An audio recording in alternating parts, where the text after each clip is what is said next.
afternoon, beautiful afternoon.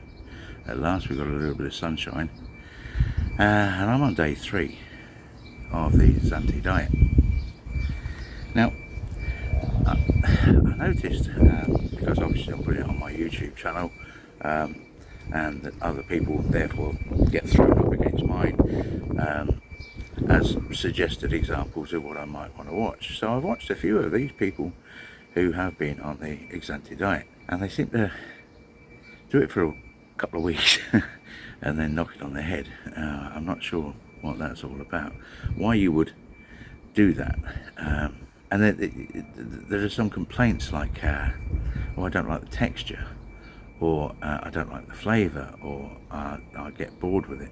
Well, I've got to say, I've looked through the website at all the items that are available. There are, I think, 80 or something, like 80 different meals. Now, with the meals I used to eat before I went on the diet, I used to get bored with perhaps eating scrambled eggs on toast for breakfast or whatever, but it doesn't mean you can't introduce a little bit of variety. When you've got a choice of 80 meals, I'm not sure how you can get bored, and I wonder whether this is more of an excuse to not continue with the diet compared to others. Now, you remember the other day that I spoke about tri-habitual, which was the first one that I looked at. That's got a choice of 8 meals. That's your lot, and you're expected to do that for 3 months. Well, I can't understand how anybody could look at a menu with 80 dishes on it and be bored with it or whatever. To give you my impression of what I've eaten so far, day 1, as you're probably aware, I had a strawberry bar to start with, because I had to get out the door pretty quickly, and then I had chicken and leek soup, which I think if I make that again, and I will, I'd probably make it with a little bit more water, because it was quite a thick soup. Yeah, I think maybe a thinner soup, and probably a little bit more salt and pepper or something like that, or maybe a dash of soy sauce, or even a bit of hot sauce or something like that to give it a real spice up. And then I had those lemon pancakes. Well, they were delicious. There's absolutely nothing wrong with those, and if anybody complains about those, I'm not sure how they ever got overweight in the first place, if they're that fussy about food, because they were lush. They really were. Next morning, I had a chocolate fudge bar in the morning for breakfast, because I had to go and I do a school run. I'm a taxi driver, as you know, and I do a school contract, so I had to go get out the door and go and pick them up and get the kids to school. Well, you know, any of the others might have been as possible, but it wasn't as portable as a wrapped up jockey bar. At lunchtime I had the Thai red soup. Now that's probably the one that I didn't enjoy quite so much, and I think again I was expecting it to be a little bit more spicy. And then last night I had maple syrup porridge, because I wanted something that, you know, slow release, keep you full into the evening and all that sort of thing. So I had this maple syrup porridge. That was delicious. That was absolutely lush. The thing is obviously you microwave it, and you microwave it again for another minute, and it virtually boils over. So I mean, I'm experienced enough and wise enough, could you say, that I'm not actually going to try and put something boiling hot in my mouth. So I left it to cool, which also helped it to thicken up with a bit of porridge, and it was absolutely delicious, fantastic stuff, and kept me fairly full for the evening. I had an OXO. That's my big tip with this. That's my big tip, is get yourself some OXOs, because if you don't want to drink coffee all the time or a cup of tea all the time, an OXO is, I think it's 8 calories or something like that. 8 calories is nothing, is it, really? And it just makes a difference, because it's nice and salty, or, you know, nice and savoury or whatever, and just gives a bit of an edge. So I had that, a couple of cups of coffee, off I went to bed.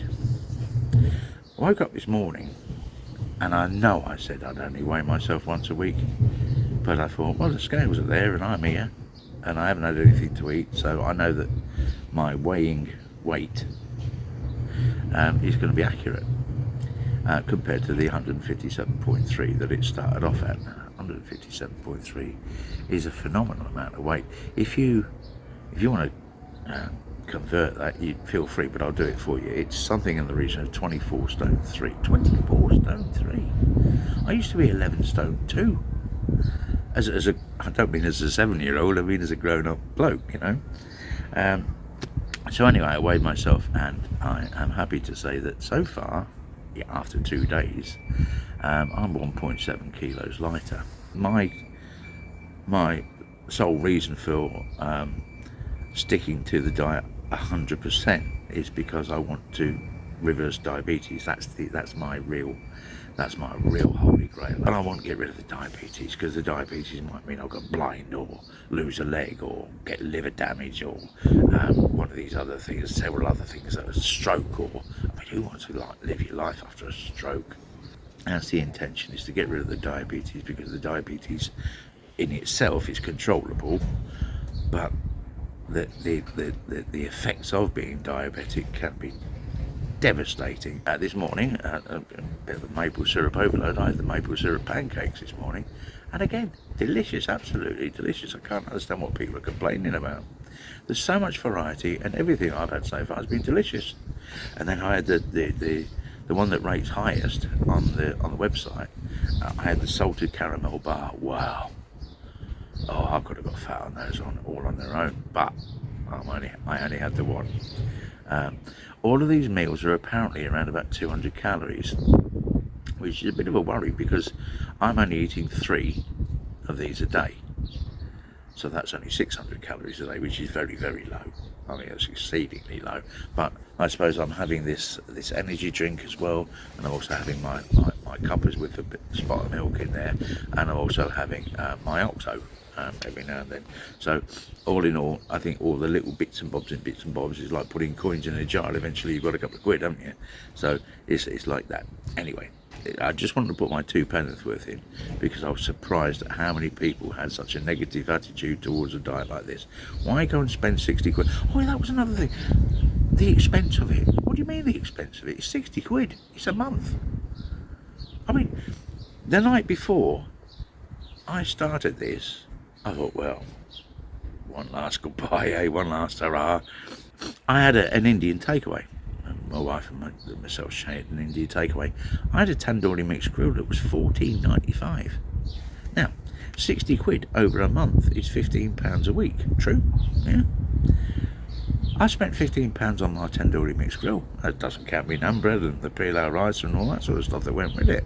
So how can you complain about the cost when you've shelled out 60 quid and you've got a month's worth of food? You know, I mean, look, I know dieting can be tough, and some people find it really, really hard to stick to it. Clearly I do. But what can you say, eh? When somebody's like shells out the money and then they won't stick to it. I will. I'll get through this month, and I'll be hoping for a good weight loss. Anyway, I've signed up. I've ordered a load more stuff. You might have seen when I said this is what's in the box. When I did my opening of the box, there's probably a few too many shakes in there, and I'm not one for banana and chocolate and strawberry and all that sort of thing. Well, cheesecake, yeah. Anyway, what I've done is I've ordered a few more soups and a few more porridges and a few more of the bars as well, because I think that those fill you up a little bit more, or I feel that they will fill me up a little bit more. It might not be the case, though. I might get on with the shakes just as well. So far I haven't had one of the shakes, but I will. And we'll see how it goes. But I've ordered a load more stuff, so I've got probably another 50 meals or 55 meals coming to me. And then what I'm going to try and do is I'm going to plan out my diary, because I said I was a little bit worried that I would eat all the bars first, and bear in mind that I've eaten a strawberry bar, a chocolate fudge bar and a salted caramel bar in 3 days, but there were only a dozen or so bars in there. So a dozen days in, I'll run out of bars, and then, like I said, 4 days of butterscotch. And this is the beauty of it. This is what I can't understand with people. How can you turn around? How can you turn around and say, well, this diet doesn't suit me, when you've got an absolute a la carte 80 meal menu? It's early days really, so I'm hardly want to talk, am I? Talk soon. Take care.